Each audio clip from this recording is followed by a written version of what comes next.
The dust-laden wind carried the sound of Emma Keller's desperate sobs across the Kansas plains as the covered wagon bearing her former husband and his new bride disappeared into the horizon, leaving her with nothing but the clothes on her back and a letter declaring her barren and useless to any who might inquire.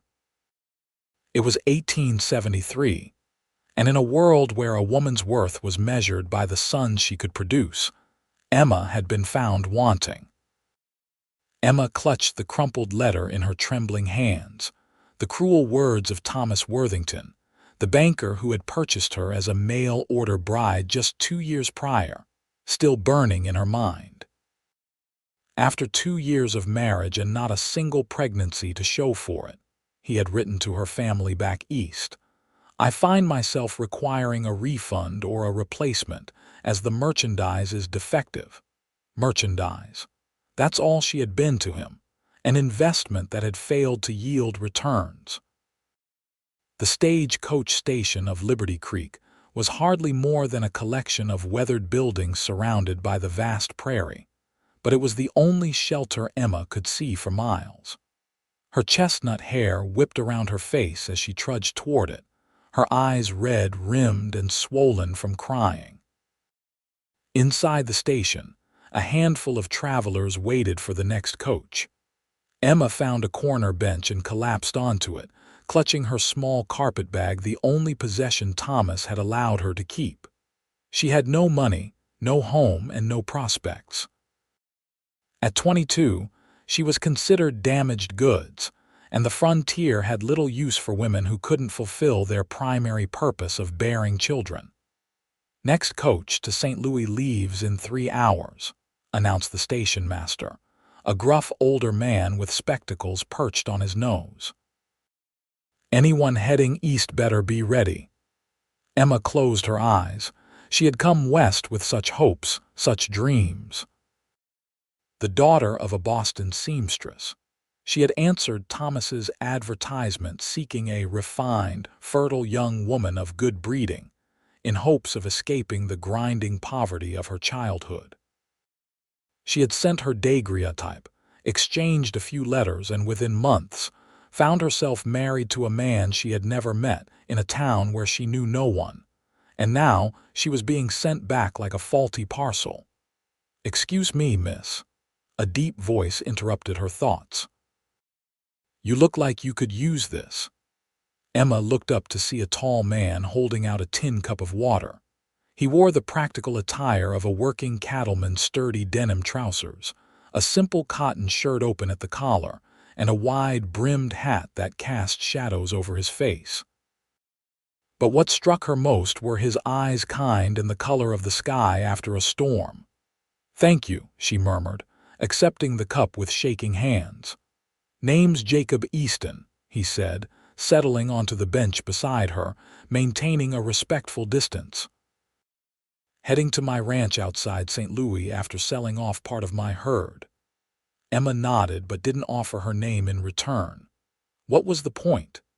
In a few hours, she would be on a stagecoach heading east, back to a family who had been all too happy to sell her off to the highest bidder.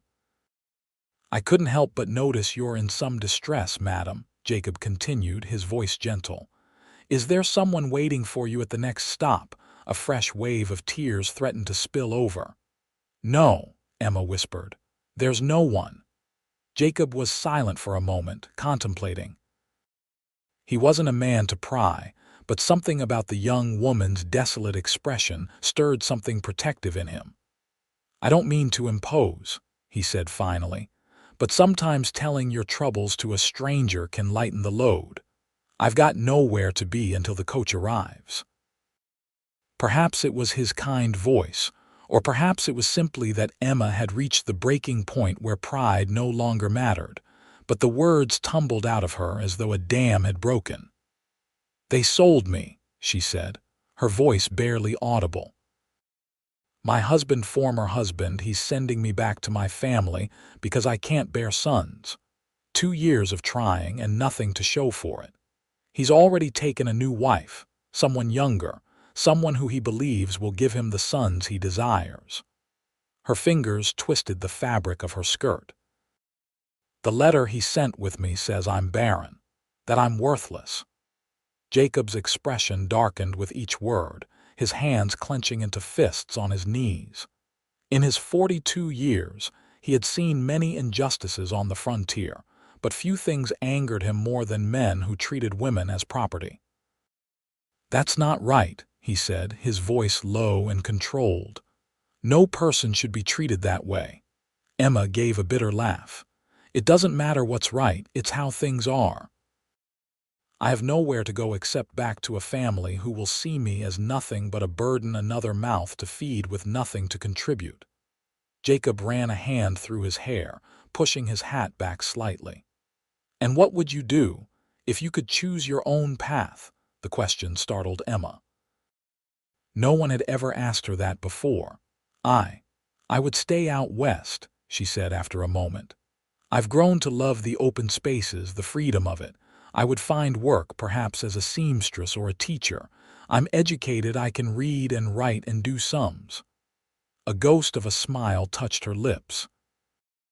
"I used to dream of having my own little homestead, somewhere quiet where I could grow a garden and raise a few chickens."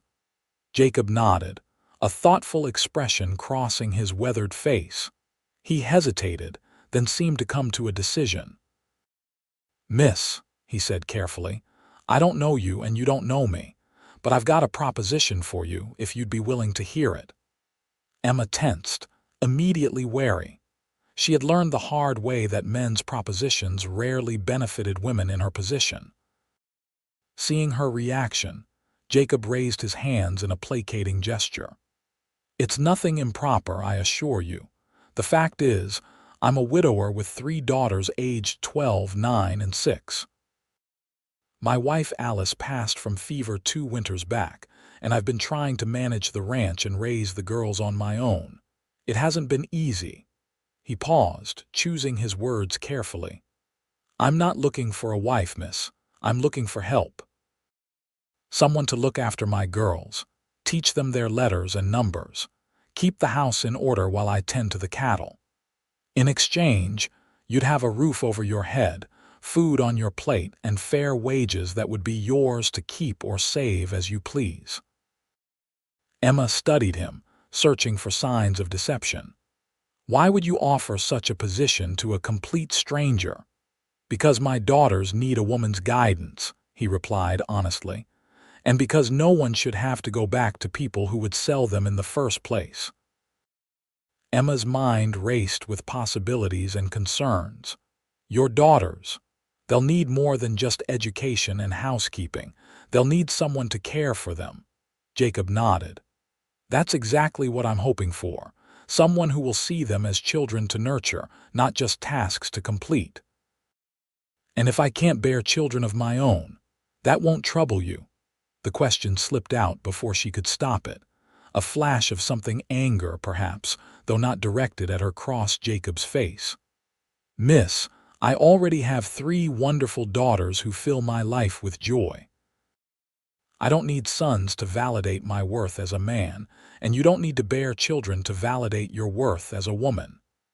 Emma felt a tear slide down her cheek, but for once, it wasn't from sorrow. "The coach to St. Louis leaves in 3 hours," Jacob continued. "You're welcome to take that time to think about my offer. No obligation, no hard feelings if you decline."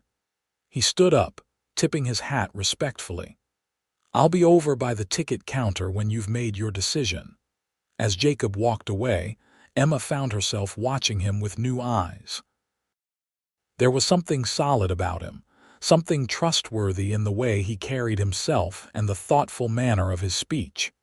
And yet, she had trusted Thomas too, based on far less information. Emma spent the next 2 hours in quiet contemplation, weighing her options. Return east to a family who had treated her as a commodity. Stay in Liberty Creek and try to make her own way, with no resources and the stigma of being a barren, cast-off wife. Or take a chance on this stranger and his 3 daughters. When the station master called for passengers to begin boarding, Emma stood up, gathered her carpetbag, and walked with steady steps to where Jacob waited. "Mr. Easton," she said, her voice stronger than it had been all day, "I would like to accept your offer if it still stands." Relief washed over Jacob's face. "It does, Miss Keller," she supplied. "Emma Keller." "Miss Keller," he acknowledged with a nod. "I should tell you that the ranch is modest and the work will be hard. The girls can be a handful, especially Lily, my youngest. She's got her mother's spirit." "I'm not afraid of hard work, Mr. Easton, and I've always gotten along well with children." Jacob offered a small smile. "Then let's get our tickets and be on our way." As they boarded the stagecoach bound for St. Louis, Emma felt a curious mixture of trepidation and hope. She was placing her future in the hands of yet another stranger, but this time it was her choice. For better or worse, she was taking control of her own destiny. The journey to St. Louis took nearly a week, with multiple stops at coaching stations along the way. Emma and Jacob settled into a cautious but companionable rhythm, sharing meals and conversation while maintaining proper distance and formality. Emma learned that Jacob had come west as a young man, working as a ranch hand before saving enough to buy his own small spread. He had met his late wife, Alice, in St. Louis, where she had worked as a schoolteacher. "Alice was the bravest woman I ever knew," Jacob told Emma as their coach rattled through the Missouri countryside. "She gave up a comfortable life in the city to follow me out to the wilderness. Built our first cabin with her own hands, right alongside me." Emma could hear the love and respect in his voice when he spoke of Alice, and it gave her hope that perhaps not all men viewed women merely as vessels for producing heirs. Jacob, in turn, learned about Emma's childhood in Boston, her talent for needlework, and her dreams of one day having a garden filled with herbs and flowers. "My mother taught me to sew when I was barely tall enough to reach the table," Emma explained. "We made dresses for wealthy ladies, working late into the night by candlelight. I used to imagine the grand parties those dresses would attend." By the time they reached the outskirts of St. Louis, they had developed a tentative friendship based on mutual respect and shared stories. But as the coach turned onto the road that would lead them to Jacob's ranch, Emma felt her anxiety return. What if his daughters resented her presence? What if she failed at this task, as she had failed at being a wife? "The girls know I've been looking for someone to help with their education," Jacob said, seeming to sense her unease. "But I haven't told them I was bringing someone back. I didn't want to get their hopes up in case. In case you didn't find anyone suitable," Emma finished for him. Jacob nodded. "They've had too many disappointments already." The coach rounded a bend, and suddenly the Easton Ranch came into view. It was larger than Emma had expected, a sturdy two-story house built of logs and clapboard, a large barn, several outbuildings and fenced pastures where cattle grazed.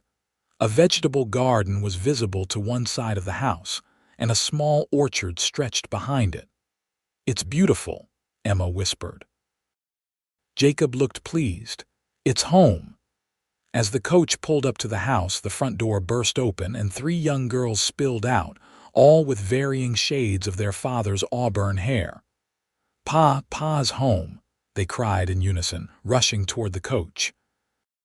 Jacob stepped down first, immediately enveloped in a tangle of small arms and excited voices.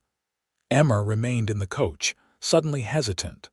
Girls, give a man room to breathe," Jacob laughed, hugging each of them in turn. "I've brought someone I'd like you to meet." He turned back to the coach and offered his hand to help Emma down. She took it, stepping carefully onto the packed earth of the yard. 3 pairs of curious eyes studied her intently. "This is Miss Keller," Jacob said. "She's going to be staying with us for a while to help with your schooling and the house." The oldest girl, who had inherited her father's blue eyes, stepped forward first. "I'm Joanna," she said with a serious expression that seemed too mature for her 12 years. "These are my sisters, Mary and Lily." Mary, the middle child, offered a shy smile while 6-year-old Lily continued to stare with undisguised curiosity. "Are you going to be our new mother?" Lily asked bluntly. "Lily," Joanna hissed, mortified. Emma felt her cheeks flush. "No, I'm not here to be your mother," she said gently, kneeling to meet Lily at eye level. "No one could replace her. I'm here to be your teacher and to help your father with the house." Lily considered this, head tilted to one side. "Can you bake cookies? Ma used to make the best molasses cookies." Despite herself, Emma smiled. "I can bake cookies, yes, though I can't promise they'll be as good as your mother's." "You can try," Lily decided, apparently satisfied for the moment. Jacob cleared his throat. "Why don't you girls show Miss Keller to the guest room while I bring in her bag? I'm sure she's tired from the journey." As the girls led Emma into the house, chattering about their daily lives and asking questions about where she had come from, Emma felt a weight lifting from her shoulders. This wasn't the life she had imagined for herself, but perhaps it could be something better than what she had left behind. The first few weeks at the Easton Ranch were a period of adjustment for everyone. Emma established a daily routine of lessons for the girls in the morning, followed by household chores and meal preparation. Jacob had hired a young man named Tom to help with the ranch work, which allowed him to spend more time with his daughters in the evenings. Emma discovered that each girl had her own distinct personality. Joanna was serious and responsible, already taking on many of the household duties before Emma's arrival. Mary was quiet and thoughtful, with a talent for drawing that Emma encouraged. And Lily was a whirlwind of energy and questions, constantly testing boundaries but quick to offer affection. True to her promise, Emma taught them reading, writing, arithmetic, and history, using the small collection of books in the house and supplementing with her own knowledge. She also began teaching them needlework, starting with simple stitches for Lily and more complex patterns for Joanna. For his part, Jacob observed the changes in his household with quiet gratitude. The house was cleaner and more organized than it had been since Alice's death. The girls were learning and thriving under Emma's gentle but firm guidance. And for the first time in 2 years, he found himself looking forward to returning to the house at the end of each day. One evening in late September, after the girls had gone to bed, Jacob found Emma sitting on the porch, mending one of Lily's dresses by the light of a lantern. "May I join you?" he asked, gesturing to the empty rocking chair beside her. Emma nodded, setting aside her sewing. The night was cool, with a crescent moon hanging low over the distant tree line. "The girls are doing well with their studies," she said. "Joanna has a real gift for numbers. She could manage account books better than most grown men I've known." Jacob smiled with pride. "She takes after her mother in that regard." Alice kept all the ranch records. They sat in comfortable silence for a moment, listening to the chorus of crickets and the occasional lowing of cattle from the pasture. "You've been good for them," Jacob said finally. "Better than I could have hoped." Emma felt a flush of pleasure at his words. "They're wonderful girls. It's easy to care for them." "And what about you?" Jacob asked, his voice softening. "Are you finding what you need here?" The question caught Emma off guard. In the weeks since she had arrived, she had been so focused on proving her worth, on establishing herself as a capable caretaker for the Easton household, that she had barely considered her own needs. I think so," she said slowly. "I have purpose here, usefulness." Jacob studied her face in the lantern light. "Is that all you want from life? To be useful? Isn't that what everyone wants?" Emma countered. "To know their presence in the world matters." "Yes," Jacob agreed, "but there's more to life than just being of service to others. There's joy, Miss Keller, happiness, dreams of your own." Emma looked away out toward the dark silhouettes of the distant mountains. "Dreams are luxuries for those who can afford them, Mr. Easton. I'm grateful for what I have here: security, respect, the affection of your daughters. That's more than many women in my position could hope for." Jacob seemed about to say more, but instead nodded and changed the subject. "I'll be taking the girls into town on Saturday for supplies. Would you like to join us? You could pick out some fabric for new dresses for the girls. Winter will be here before we know it." Emma smiled, grateful for his understanding. "I'd like that very much." Saturday dawned clear and crisp, with a hint of autumn in the air. The journey into town was filled with the girls' excited chatter about the treats they hoped their father would buy them, and the friends they might see. St. Louis had grown substantially since its early days as a fur trading post. Now, in 1873, it was a bustling city, a gateway to the West with its position on the Mississippi River. After the privations of the Civil War years, commerce was flourishing again, and the streets were crowded with wagons, carriages, and pedestrians of all descriptions. Jacob guided the wagon to the general store first, where he had a list of supplies needed for the ranch. While he conducted his business, Emma took the girls to the fabric shop next door. "Pick out whatever you like for your winter dresses," she told them, delighting in their excitement as they examined the bolts of calico, flannel, and wool. While the girls debated between patterns, Emma found herself drawn to a bolt of deep blue wool that reminded her of the color of Jacob's eyes. She ran her fingers over the fine material, imagining a dress with a fitted bodice and full skirt. "That would suit you," came a familiar voice. Emma turned to find Jacob standing behind her, a warm smile on his face. "Oh, I wasn't." "That is, I was just looking," Emma stammered, embarrassed to be caught in a moment of vanity. "Why don't you get enough for a dress for yourself?" Jacob suggested. "Consider it part of your wages." Before Emma could protest, Joanna appeared at her side, arms full of fabric. "Pa, can Miss Keller have this blue wool? She hasn't had a new dress since she came to us, and her brown one is getting threadbare at the elbows." Jacob's eyes crinkled with amusement. "I was just suggesting the same thing, Joe. What do you think, Miss Keller? Will you accept a new dress as a token of our appreciation?" Outnumbered, Emma acquiesced with a grateful smile. "Thank you. It's very generous." After completing their purchases, Jacob suggested they visit the small restaurant on the corner for a treat before heading home. As they approached, Emma noticed a well-dressed couple exiting the establishment. Her blood ran cold. It was Thomas Worthington and his new wife, Caroline. Emma froze in place, her hand instinctively reaching for Jacob's arm. He glanced at her in concern, then followed her gaze to the couple. "Emma, what is it?" "That man," she whispered, "the one in the black coat. That's Thomas Worthington. My former husband."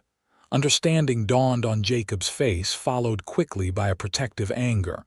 He placed a steadying hand over hers where it clutched his arm. "You want to leave? We can go somewhere else." Emma hesitated. Part of her wanted to flee to avoid the humiliation of facing Thomas and his young, presumably fertile wife. But another part, a stronger part that had been growing since her arrival at the Easton Ranch, refused to hide. "No," she said, squaring her shoulders. "I won't let him drive me away." Jacob nodded, respect evident in his eyes. "Girls," he said, turning to his daughters, "stay close to Miss Keller and me, all right?" They continued toward the restaurant, and as they approached, Thomas looked up and saw Emma. His face registered first surprise, then disdain. "Well, well," he said, his voice carrying across the boardwalk. "If it isn't my barren ex-wife. I'm surprised to see you still in these parts. I thought you would have crawled back to Boston by now."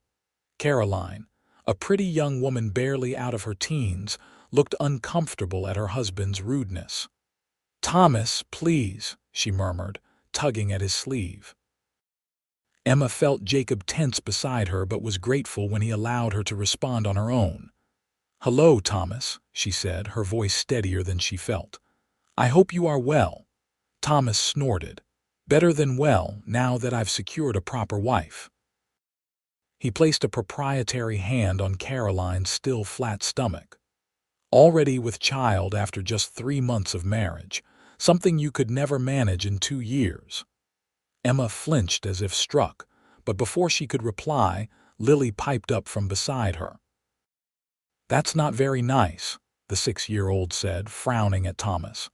"Miss Keller is the best. She teaches us and makes us cookies and tells the best stories."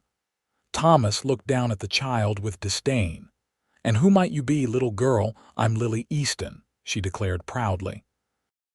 "And these are my sisters, Joanna and Mary, and that's my pa." She pointed to Jacob, who was watching Thomas with the careful assessment of a man sizing up a potential threat. Thomas's gaze moved from Lily to Jacob, then back to Emma, his expression calculating. "I see you didn't waste time finding a new situation.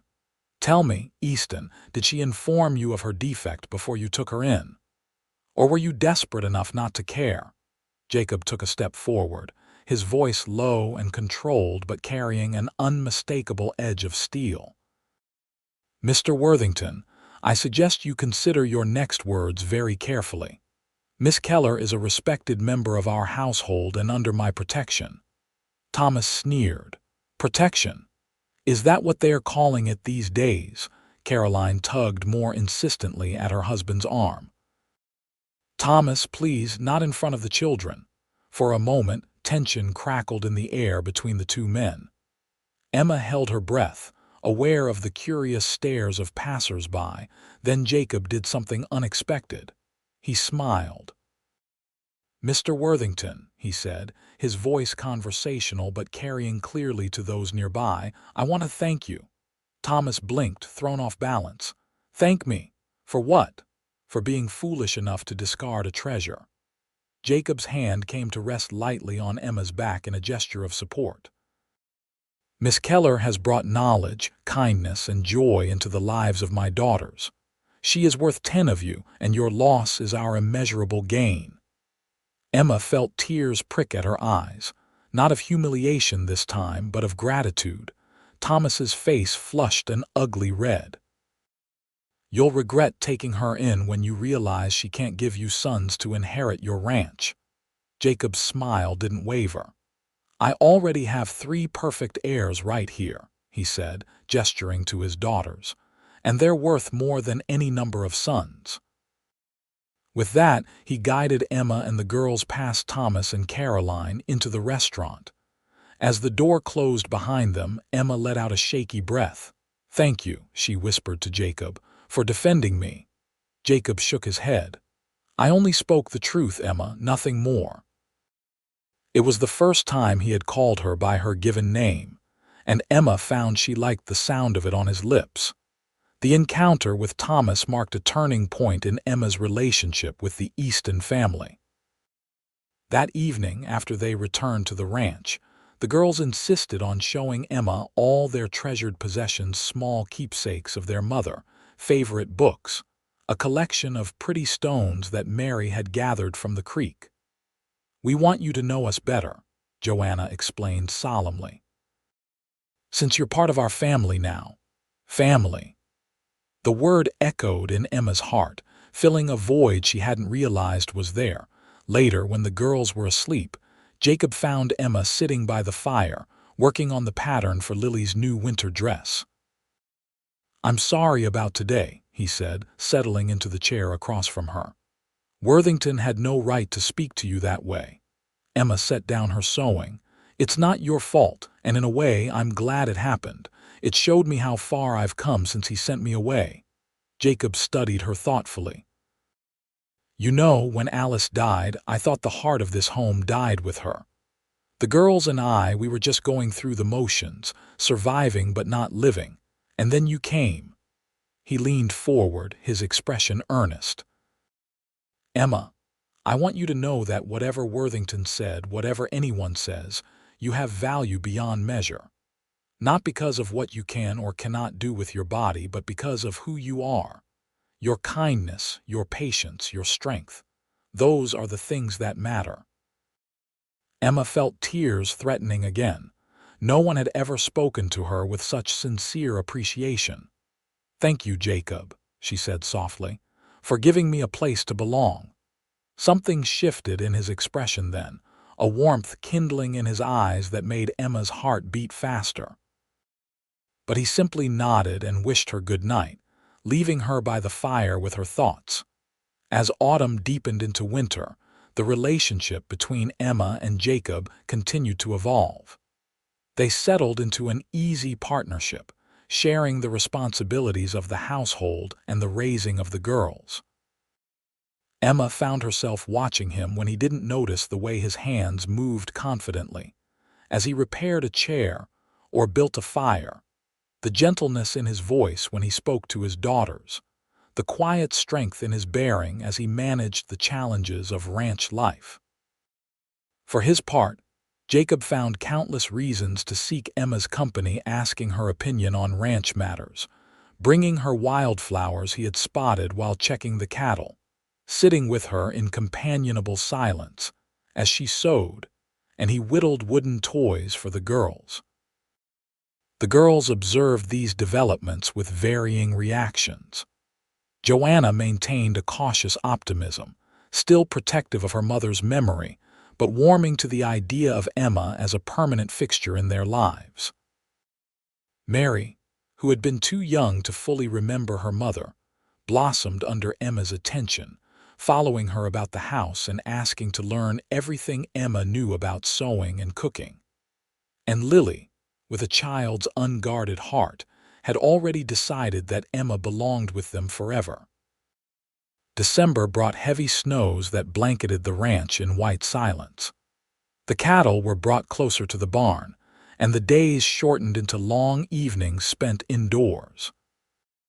Emma taught the girls to make paper decorations for Christmas, and Jacob brought home a small pine tree that they adorned with strings of dried berries and popcorn. On Christmas Eve, after the girls had hung their stockings and gone to bed with excited whispers about what the morning might bring, Emma and Jacob sat before the fire, sharing a cup of warm cider.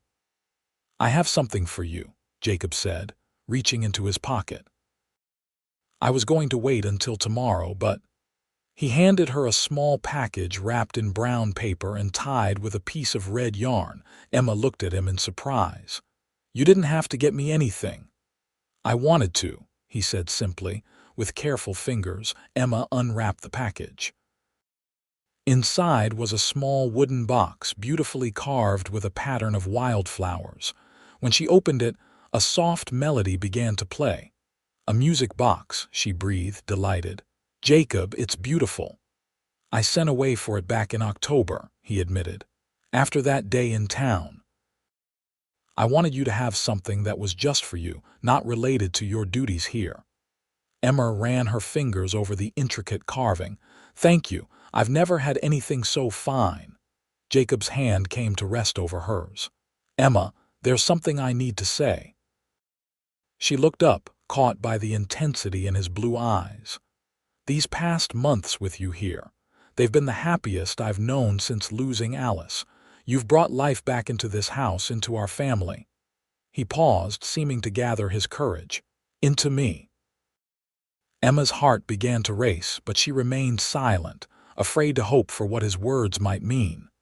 "I know when you came here it was as an employee, and if that's all you want it to be, I'll respect that." Jacob's thumb traced gentle circles on the back of her hand. "But I find myself hoping for more. Hoping that perhaps you might consider staying, not as our children's teacher, but as my wife, as their mother." Emma's breath caught in her throat. "Jacob, you don't have to answer now," he said quickly. "I know it's sudden and you may need time to—" "Yes," Emma interrupted, her voice soft but certain. Jacob blinked. "Yes." A smile bloomed across Emma's face. "Yes, I'll marry you, Jacob Easton." Joy transformed his features, erasing the lines of worry that had become so familiar there. With a tenderness that made Emma's heart ache, he raised her hand to his lips and pressed a kiss to her knuckles. "I can't promise you an easy life," he said. "The ranch has good years and bad, but I can promise you respect, partnership, and love. So much love, Emma." "That's all I've ever wanted," she whispered, leaning forward to rest her forehead against his. "A place to belong, someone to love who loves me in return." Their first kiss was gentle, a promise exchanged in the quiet warmth of Christmas Eve, with the fire crackling and the snow falling softly outside the windows of what was now, truly, Emma's home. The news of their engagement was met with jubilation from the girls the next morning. Lily immediately began planning where she would sit during the wedding ceremony, while Mary wondered aloud if Emma would make her own wedding dress. Joanna, ever practical, asked if they would still have lessons after Emma became their mother. "Of course," Emma assured her. "Learning doesn't stop just because relationships change."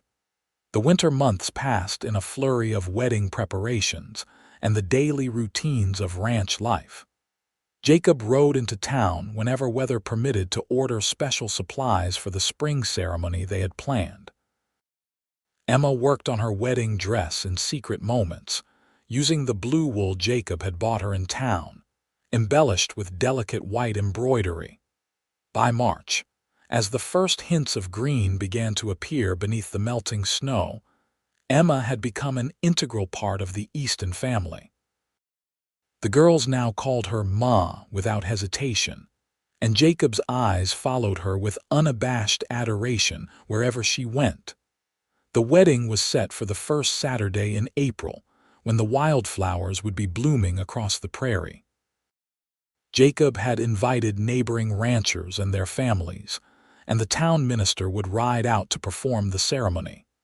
As the day approached, Emma found herself reflecting on the journey that had brought her to this point. From the desperate, abandoned woman at the stage-coach station to the beloved bride-to-be, surrounded by family and acceptance. It seemed almost too much happiness for one person to contain. 2 days before the wedding, Emma was in the kitchen preparing dinner when Lily burst through the door, her face streaked with tears. "Ma, come quick, Pa's hurt." Emma's heart lurched. "What happened, Lily?" "The new bull got loose," Lily sobbed. "Pa tried to get him back in the pen, but it charged at him. Tom's bringing him to the house now." Emma rushed outside, Joanna and Mary following close behind. Tom, the ranch hand, was supporting Jacob as they made their way slowly toward the house. Jacob's face was pale with pain, and he was clearly trying not to put weight on his right leg. "Jacob," Emma cried, hurrying to his other side. "How bad is it?" "Not as bad as it looks," Jacob grunted, though the tightness around his eyes belied his words. "Bull caught me with his horn, knocked me down. Think my leg might be broken." Together, Emma and Tom helped Jacob into the house and onto the bed. Emma sent Joanna for scissors to cut away his trouser leg, revealing a nasty gash on his thigh and swelling around his knee. "Joanna, bring me hot water and clean cloths," Emma instructed, her voice calm despite the fear churning in her stomach. "Mary, fetch the whiskey from the cabinet. Lily, I need you to be brave and get the medicine box from the top shelf in the pantry." As the girls rushed to follow her instructions, Emma turned to Tom. "Can you ride to town for the doctor?" Tom nodded. "I'll go right away. Should be back by nightfall if I push hard."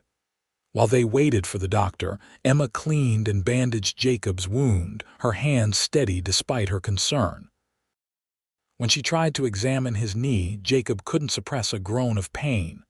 "I think it is broken," Emma said, her voice tight with worry. "We need to keep it still until the doctor arrives."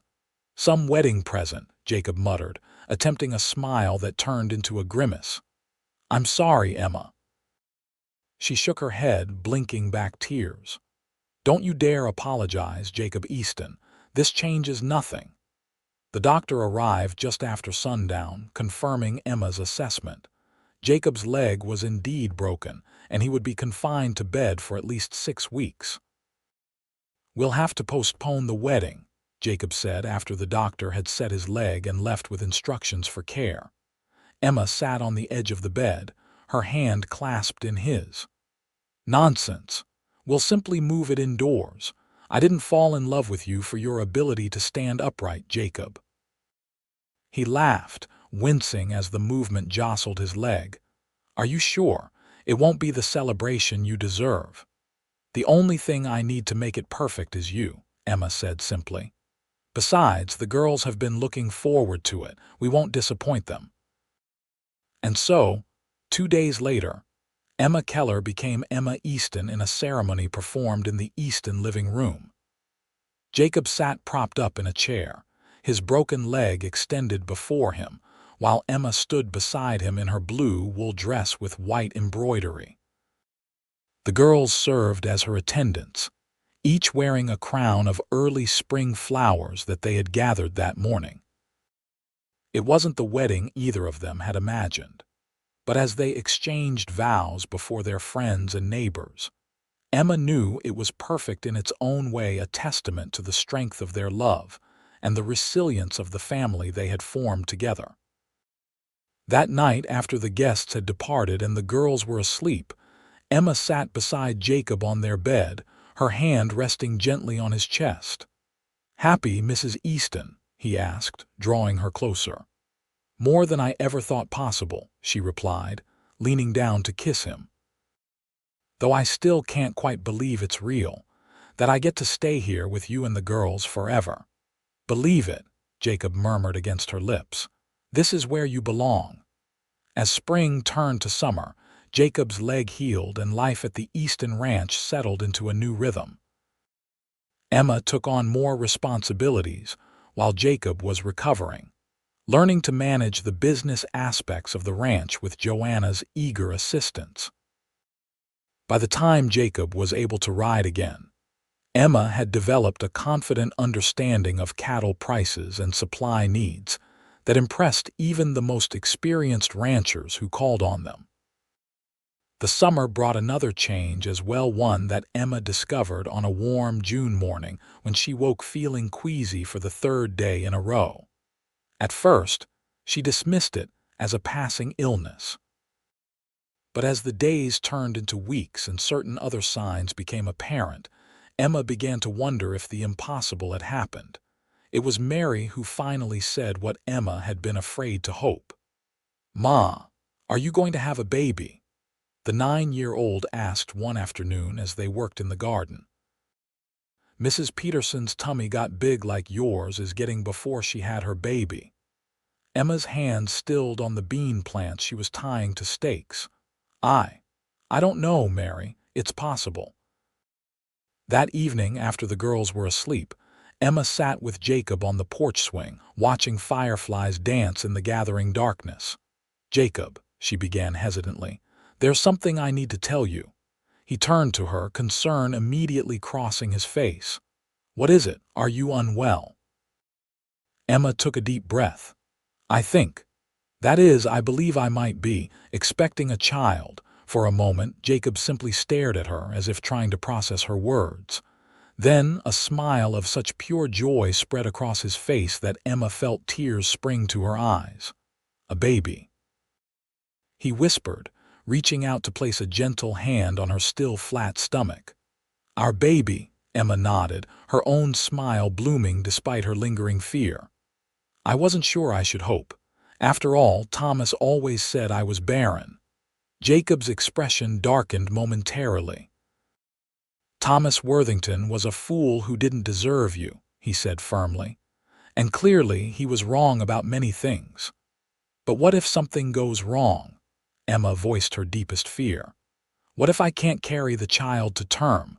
Jacob gathered her into his arms, pressing a kiss to her forehead. "Then we will face that together, as we've faced everything else." "But Emma," Even if this child never comes to be, you are already a mother to 3 wonderful girls who adore you. Nothing can change that." His words soothed the last of Emma's doubts. Whatever happened, she had a family who loved her for herself, not for her ability to produce heirs. As summer faded into autumn, Emma's pregnancy progressed without complications. Her body blossomed with new life, and the girls watched with fascination as their sibling grew within her. "I hope it's a boy," Lily declared one evening as the family sat around the dinner table. "Girls are boring. I already have 2 sisters." "Lily," Joanna scolded, but Jacob and Emma exchanged amused glances. "Boy or girl, this baby will be loved," Emma said, resting a hand on her rounded belly. "Just as each of you is loved." The baby chose to make its entrance into the world on a snowy December night, almost exactly a year after Jacob had proposed. The labor was long and difficult, but with the help of the local midwife and Joanna, who refused to leave Emma's side despite her father's concerns about her age, Emma gave birth to a healthy baby boy just as dawn was breaking. "Jacob," Emma whispered as her husband gazed down at their son with wonder in his eyes, "I'd like to name him Thomas." Jacob looked up in surprise. "After Worthington. Why would you want that?" Emma shook her head, a tired smile playing at her lips. "Not after him, it's just. In a strange way, I owe him a debt. If he hadn't sent me away, I would never have found you, never have found this happiness." She stroked the baby's downy head. "Thomas means twin, and I like to think this little one represents the twin sides of my journey, the sorrow that led to joy." Jacob considered this, then nodded. "Thomas Easton it is then, but he'll need a middle name too." "What was your father's name?" Emma asked. "William." "Then Thomas William Easton," Emma decided. "A good, strong name for a good, strong boy." As Jacob placed their son in the cradle beside their bed and helped Emma settle more comfortably, he said softly, "You know, when I offered you a position that day at the stagecoach station, I never imagined where it would lead." "Nor did I," Emma admitted. "I was just desperate for a safe place to land." "And now?" Jacob asked, brushing a strand of hair from her forehead. "Now I know I didn't just find safety," Emma said, her voice thick with emotion. "I found home, I found love, I found the family I never thought I could have." Jacob leaned down to kiss her gently. "And we found you, Emma, the woman who brought our family back to life." As winter gave way to spring, and spring to summer, the Easton Ranch thrived under the care of Jacob and Emma. Thomas William grew into a sturdy toddler with his mother's chestnut hair and his father's blue eyes. The girls doted on their little brother, teaching him to walk and talk, including him in their games. And when Emma discovered she was expecting again in the summer of 1876, there was only joy and celebration among the Eastons. The following February, Emma gave birth to twin girls, Eleanor and Alice, named for Emma's mother and Jacob's first wife, a gesture that brought tears to Jacob's eyes, and a deeper bond between Emma and her stepdaughters. 5 children, Jacob marveled as he watched Emma nursing the twins while Thomas played at her feet. "Who would have thought? Not Thomas Worthington, certainly," Emma said with a smile that held no bitterness. Time and happiness had healed those wounds. "His loss," Jacob said, as he had so many times before. "Our gain." In the years that followed, the Easton family became known throughout the region for their hospitality and generosity. Joanna grew into a confident young woman who took over the business aspects of the ranch when she came of age, eventually marrying the son of a neighboring rancher, but remaining closely involved with her family's affairs.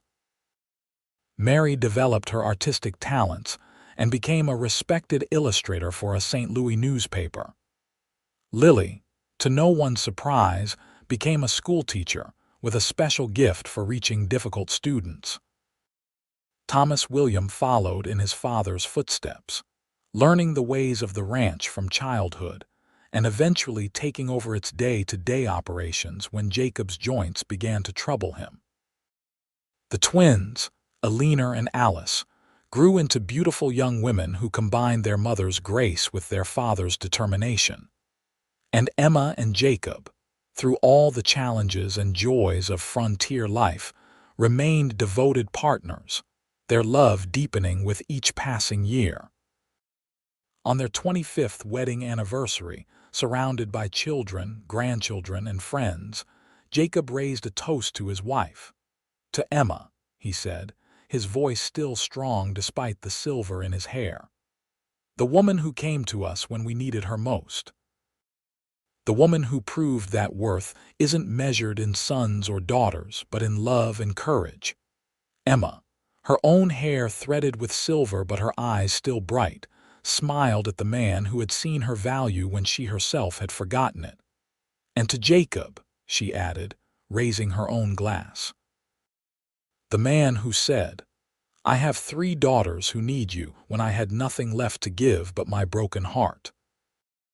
As they celebrated late into the night, with music and dancing and laughter, Emma reflected on the journey that had brought her here from the desperate young woman abandoned at a stage-coach station to the matriarch of a thriving family. Life had not always been easy. There had been droughts and blizzards, illnesses and accidents, the normal hardships of frontier existence.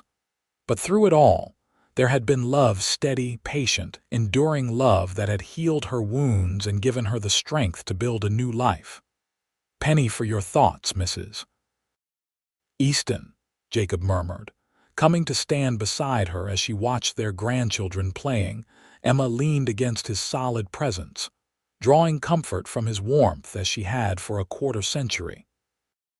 "I was just thinking that sometimes the worst thing that happens to you can lead to the best thing that ever could," she said. "If Thomas hadn't sent me away, I never would have found you, never would have found this life." Jacob's arm tightened around her waist. "I think about that sometimes too. How close we came to never meeting. If I'd taken a different coach, if you'd decided to go back east. But you didn't, and I didn't," Emma said simply. "And here we are, Jacob agreed, pressing a kiss to her temple. "Right where we belong." As the celebration continued around them, Emma silently thanked the young woman she had been, the one who had found the courage to accept a stranger's offer, to trust again after betrayal, to believe in the possibility of happiness. That courage had led her here, to this moment, surrounded by the family she had helped to build, and the love she had once thought impossible to find. In the distance, a new generation of Eastons played beneath the same stars that had witnessed Emma's arrival all those years ago. And in that continuity, in the legacy of love and acceptance that would outlive them both, Emma found the perfect ending to a story that had begun with tears, but would forever be remembered with joy.